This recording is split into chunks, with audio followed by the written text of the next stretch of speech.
안녕하세요. 백두산 호랑이도사입니다. 오늘은 급살, 제살, 천살에 이어서 지살을 공부하는 시간이 되겠습니다. 우선 우리가 명리학을 공부함에 있어서 단순 암기라든지 무조건 암기하기보다는 이 이치 체계를 잘 이해하셔야 깨달음에 한층 더 가까워질 수 있다는 거죠. 암기를 해서 외워서는 이 명리학의 깊은 세계를 통변하고 그리고 이해할 수가 없습니다. 그것이 가지고 있는 에너지 체계와 환경성 그리고 가지고 있는 여러 가지 어떤 그런 운동성들을 잘 이해하셔야 이 명리학의 그 깊이 있고 깊은 영적인 세계를 탐구하고 경험할 수가 있는 거죠. 우선 급제천을 좀 보면요, 우리의 의식 세계가 아니라 무의식의 세계입니다. 급제천의 세계는 우리의 육신이 바라다 볼 수 있는 그런 의식의 세계가 아니라 무의식의 세계라는 거죠. 그 다음에 눈에 보이지 않는 세계, 그 다음에 영적인 세계, 정신세계의 운동성이다. 또 우리 인간이 막 태어나기 전에 어떤 업보를 받아갈 수 있는 어떤 전생의 세계이기도 하죠. 그래서 선천의 세계이기도 하고 전생의 세계이기도 하다. 이때 어떻게 우리가 잘 업보를 받아서 태어나느냐에 따라서 우리가 이 육신의 세계에서 할 수 있는 어떤 운동성과 세상이 달라질 수 있다는 거죠. 그래서 이 급제천에서 정신적이고 그리고 영적이고 어떤 종교적인 깨달음을 위한 어떤 이런 깊이 있는 성찰이 있어야만이 우리가 육신을 가지고 태어나서 더 멋있는 삶을 살 수 있다라고 되겠습니다. 자, 이제 호랑이 철창문을 열고 나와서 막 세상에 발을 내딛기 시작합니다. 이것이 지살의 운동성이 되겠습니다. 자, 지살이라 하면 우리가 12운성 포태법상으로는 장생이 됩니다. 장생이라 하면 자, 태어난다, 태동한다, 그리고 일어난다, 생성된다, 만들어진다.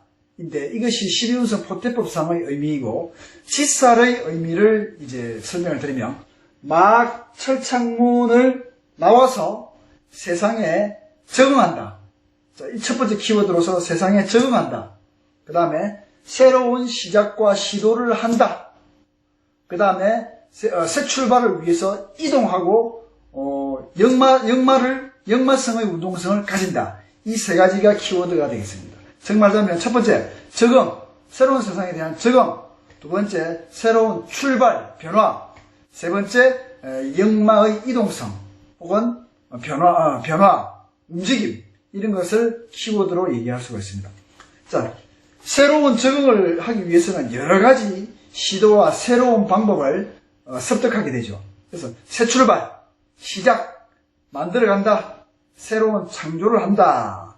이러한 창조를 하기 위해서 역동성과 이동성을 논하게 되는데, 이것이 지살의 어떤 의미라고 볼 수가 있겠습니다. 자, 그러면 인, 오, 술이 급제천을 지나서 여기가 지살이 되는 거죠.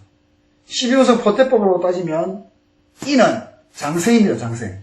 이 인속의 지장간을 열어보면 갑, 병, 무가 있습니다. 그래서 병화가 장생을 하는 거죠. 화가 장생한다, 화가 태동한다, 화가 일어난다, 화가 막 만들어진다. 이것처럼 여기서부터 새로운 시작과 스타트와 출발과 그리고 세상에 대한 변화, 그리고 육신으로 몸을 받았다, 육신으로 태어났다, 눈으로 보이는 세상이다. 그러면서 이동한다, 그리고 움직인다. 이렇게 볼 수 있는 거죠. 그러면 토끼가 철창문을 나가서 먹이를 먹기 위해서 아장아장 걸어가면서 풀을 뜯기 시작하죠. 이때가 지살의 어떤 그런 운동성과 환경성에 놓여서 있게 된다는 말이죠. 자, 그러면 인, 오, 술은 인에서 지살이 됩니다.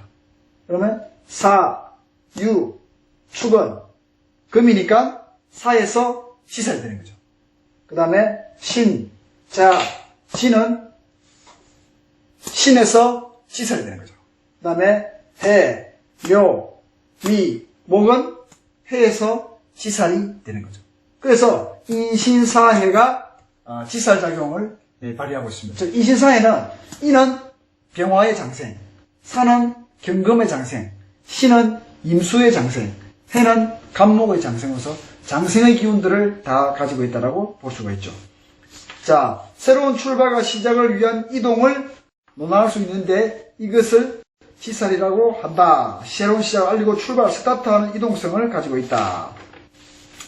그 다음에 이제 이 지살에 오면 철창문의 어두운 캄캄한 곳에 가두어져 있다가 나오니까 어지럼증이라든지 현기증 이런 것이 생길 수도 있겠죠. 그래서 역마와 이동에 따르는 현기증이라든지 어지럼증을 동반할 수도 있습니다. 이제 보통 보면 우리가 이제 지살과 역마를 좀 혼동해서 쓰는 경우가 있습니다. 12신살도 보면 겁재, 천지, 연월, 망장, 반역 해서 지살이 있고 역마가 있죠. 그러면 지살과 역마 작용을 정확한 개념을 알아야 되는데 지살과 역마의 어떤 개념을 조금 같이 복합적으로 쓰는 경우가 있습니다. 엄연히 따지면 같다고도 볼 수 있지만 엄연히 따지면 좀 다른 의미를 가지고 있습니다.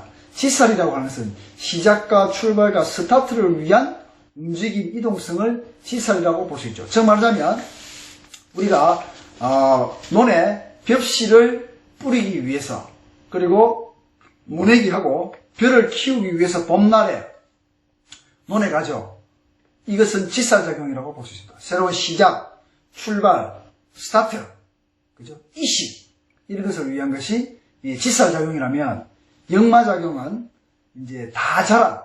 즉 말하자면 벽실을 뿌린 벼가 자라서 추수할 때가 되었다. 혹은 감나무가 봄, 여름을 지나서 가을에 감이 연글연글어서 그 감을 따기 위해서 가는 행위, 이것이 역마작용으로 볼 수 있습니다.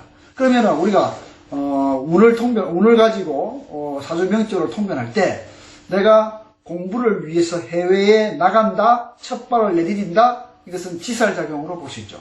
그러면 해외에 나가서 방학이 되어서 왔다 갔다 한다, 이것은 역마의 작용으로 볼 수 있습니다. 그 다음 직장을 구하기 위해서 내가 어디를 간다, 이것은 지살작용이 되는 거죠. 그러면 직장을 구해서 거기에서 많이 이동하고 움직이는 그러한 직업이나 직종을 구했다, 이거는 역마작용으로 볼 수 있습니다. 그래서 지살과 역마는 비슷한 듯 하면서도 엄연히 다른 그런 의미를 가지고 있다고 볼 수 있는 거죠. 보통 보면 지살과 역마를 많이 혼동해서 씁니다. 자, 봄날 철창문에 가둬져 있던 토끼가 막 나와서 풀을 뜯기 위해서는 어떻게 움직이겠습니까? 새로운 풀을 먹기 위해서 움직이죠. 그 다음에 다 자라고 난 뒤 성인이 되어서 이 토끼는 어떻습니까? 토끼의 움직임은 무언가 암컷을 만나서 씨를 퍼뜨리기 위한 작업을 한다든지 혹은 겨울을 나기 위해서 식량을 가지러 간다든지 이런 행위들이 되겠죠. 그래서 지살과 역마는 조금 다른 의미를 가지고 있다고 볼 수 있습니다. 자, 그 다음에 이 겁재천지의 어떤 운동성을 지나서 지살이 되었을 때 막 세상의 몸을 밖으로 내밀게 됩니다. 그러면 이때의 운동성은 그렇게 강하다고는 볼 수 없으나 순간 압력성이 굉장히 강합니다. 팡 튕겨져 나오듯이 순간 압력이 굉장히 강하기 때문에 장기적인 레이스에서 움직이기보다는 순간적인 어떤 단거리성 이런 것들이 좀 강하다고 볼 수 있죠. 그래서 겁재천을 지나서 지살이 되었을 때는 이러한 운동성을 가진다고 볼 수 있습니다. 다시 한 번 더 키워드를 정리해드리면 이 지살작용은 이 철창문에서 어머니 뱃속에서 나와서 막 첫 번째 세상에 적응한다. 두 번째, 시작하고 스타트하고 출발하고 변화를 준다.